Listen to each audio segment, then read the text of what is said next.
Hi, I'm Fred, head coach at Yousuli. Welcome to the Epic Endurance podcast, where we take a deep dive into endurance, strength, and conditioning. Today we'll talk about DNFing and how not to do it. First is, what is DNF? DNF means did not finish.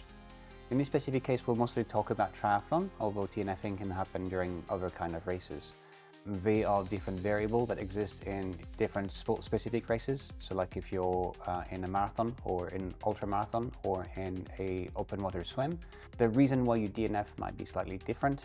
But overall, I think some of the advices that you will find here can help you through most of the things. As I see it, there are a couple of factors that increase uncertainty, and the more certain you're in your ability to perform, the chances are reduced, means you have more chances to finish the race. If too many factors go into play, especially in longer races, then your chances of DNFing are increased. Factor number one is, for me, past race experience. The more you race, the more you have race-specific experience.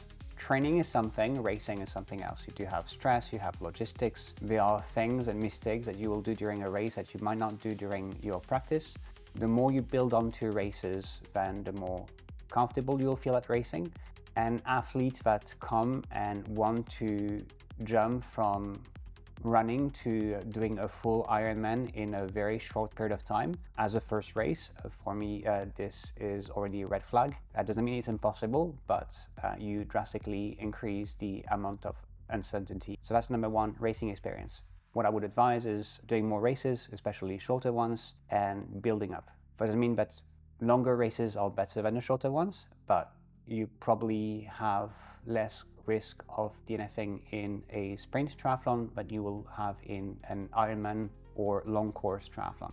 Reason number two, lack of open water experience, especially in longer races. Swimming in a pool, especially in short course pool like you have in the United States at 25 yards and pushing yourself off the wall, is very different than swimming in open water. You have to know your race environment, and I know it might be difficult to replicate in some cases, but you have to understand that for many athletes, for most athletes actually, the increase in stress into swimming into open water and having a lot of people around can drastically affect your performance and also can just slow you down quite a bit.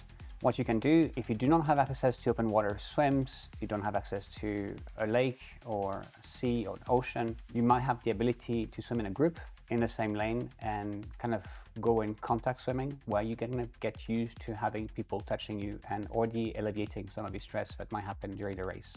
The more you expose yourself to certain stress factors, the better you'll get at handling them in race-specific condition.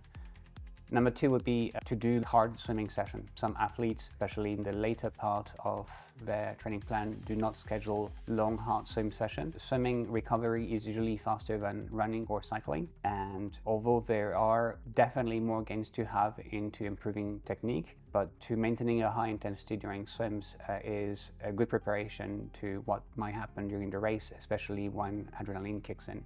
Number three, if you're still swimming in the pool and you're going to race, trying to get an open water or two before the race in itself. So if you go into a race and you can get a swim done the day before, 2 days before, do get a feel from the water, trying to see how cold it is, how you react, make sure that you're wearing wet clothes if you can during the race, trying to, if possible, go to the swim at the same hours that the race will start, as this might affect current, tide and whatnot. And I strongly recommend, in most cases, trying to have a swim just before your race starts. So usually, if you're not a professional, there is a period of time in which you can jump into the water and swim before the race starts, and you should fully embrace this and get 5 minutes into the water, at least to prepare your body for the stress to come and for the shock in temperature that might increase the amount of stress that you feel during the swim. So do that, decrease the stress and perform better during the swim, pretty important.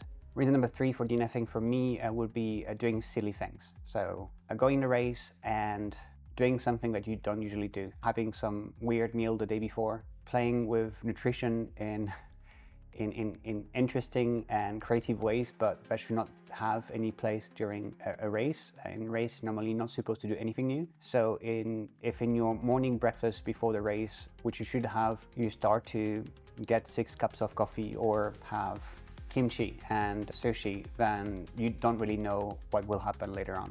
You want to stick to things that you know work and avoid introducing new things to that day. If you do introduce new things, then it will be difficult to know what kind of effects it will have on your body. And having strong digestive issues during your race might be a make or break during longer races like a 70.3 or a full Ironman distance triathlon long course. So yeah, don't play with new things. Reason number 4 for DNFing is, for me, not having prepared to do basic bike fixing or maintenance before the race and knowing how to change a tire or put back a chain that has jumped. These are things that you should practice earlier on in the season. You might never have a puncture in your life, and you just might have 2 punctures during the race, so make sure that you do have at least on you the ability to do some basic repairs.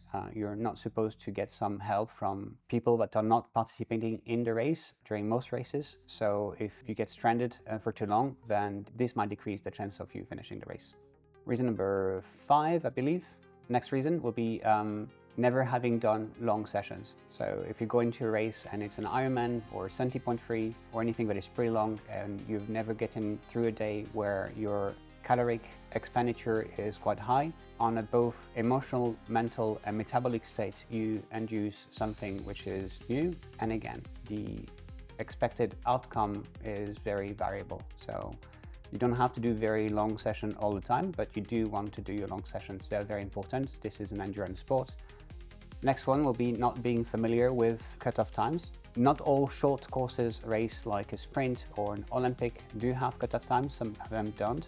But when it comes down to longer distances, you will find cutoff times, and you will often find 2 cutoff times during the bike on courses that are of Ironman length, and making sure that you can make these cutoff times is pretty important. I would suggest training enough to be comfortable going way below these cutoff times. We're going to look at a calculator that I made to help you with that. But if you find yourself being very, very close to this cutoff time, then it might be a sign where stress is going to increase, and then you might overshoot and get fatigued, and your capability might need some improvement before attempting to go for these kind of distances.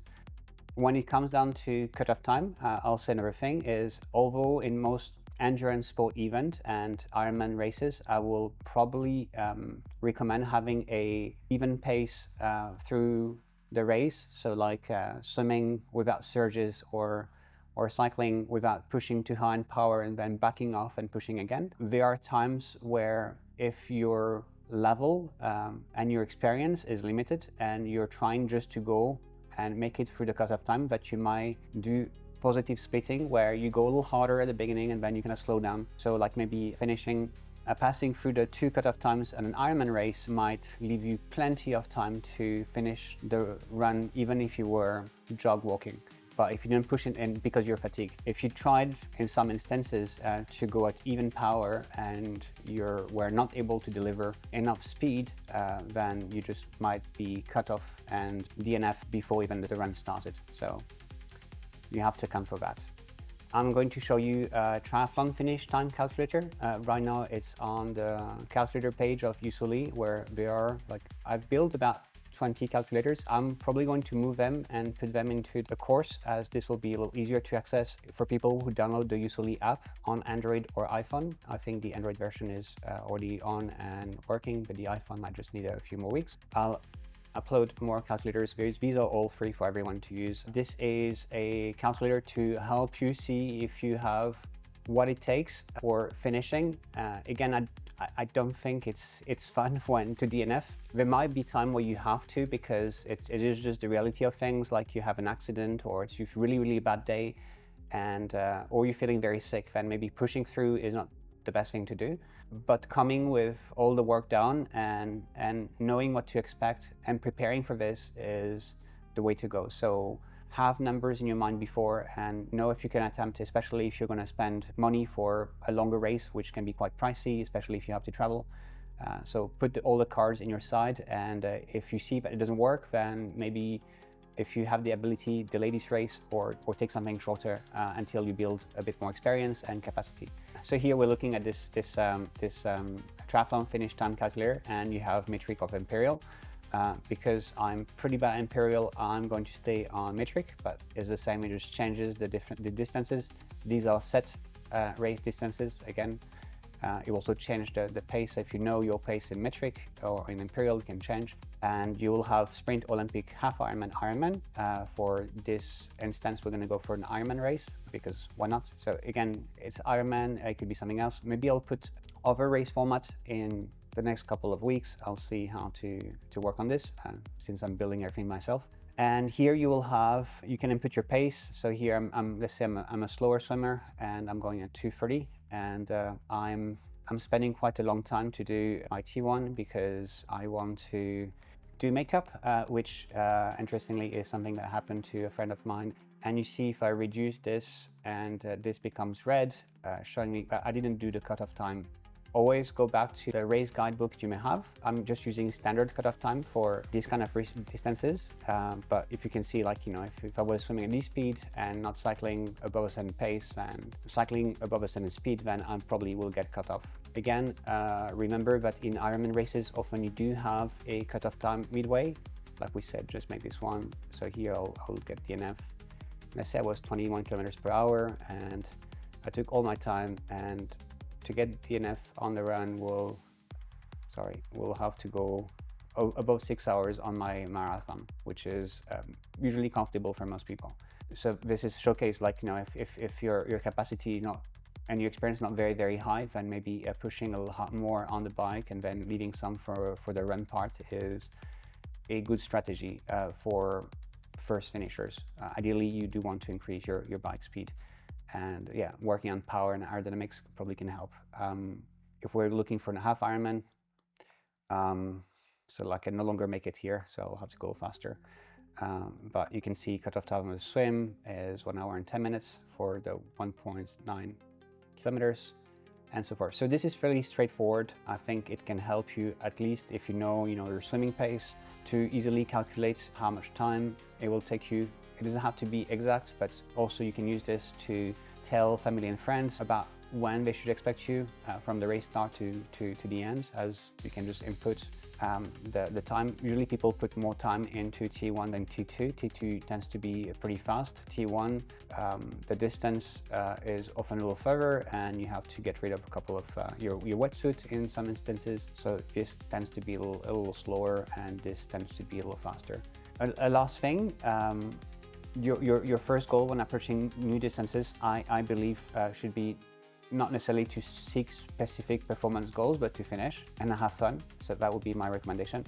And then once this is done, I would recommend trying to go for averages and not necessarily getting a podium, which, having a very high performance goal, which is sometimes not realistic, especially in your early career or without having a lot of race experience, is stressful and will rob you from the joy of the sport. But trying to go above the averages is something which is achievable for everyone.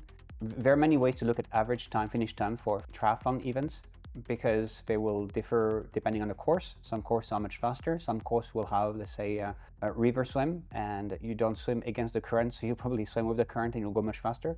Some courses might be very flat on the bike. Some courses might be mountainous, quite hilly, and slow you down by an hour or two or more. And you have some runs that are a little bit harder than others, with rolling hills or different surfaces with sometimes a bit of sand or trail. So you can have quite a big variation of finishing time, especially if you're, depending on your gender and your age group, and you could try to combine all this. But if you were to follow simple guideline rules, we'll say that for a sprint triathlon, doing anything under an hour and a half is probably beating the average. For an Olympic, doing anything below 3 hours is probably beating the average. For a half Ironman, probably something like around 6 hours is beating the average. And for an Ironman course, I'll say something like 12 hours and a half to 13 hours is beating the average. So if we consider it, probably saying 13 hours or faster, you're probably faster than most people. And then that will be my recommendation for next goal. So to summarize, if you do not want to DNF, make sure that you account for all the variables that introduce something new.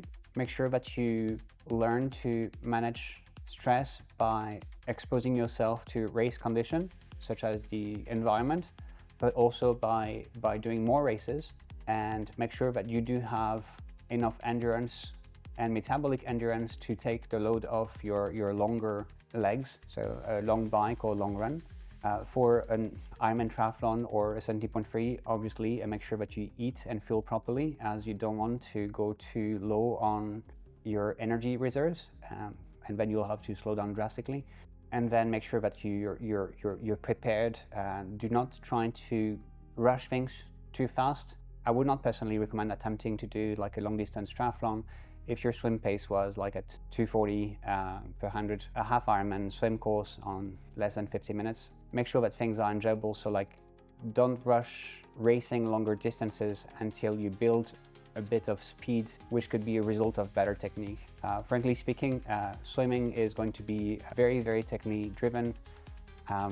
You do have a bit more of some cheat sheet here where we talk about DNFing into half marathons or the cutoff time for half marathon time. There are some races that are a little different. I remember that there's a marathon where there are no cutoff times, or some marathons that are faster than 5 hours, like there are marathons that are, you have to run under 4 hours. If I remember correctly, for example, Pyongyang in North Korea was sub 4. And if I remember correctly, Hawaii didn't have a cutoff time. So these can vary quite a bit. But here, again, gives you a range for other sports, half marathon, and swim races. That will be all. I hope that this is helpful. If you have any questions, feel free to ask me. Hope you have a good one, and I'll see you next time.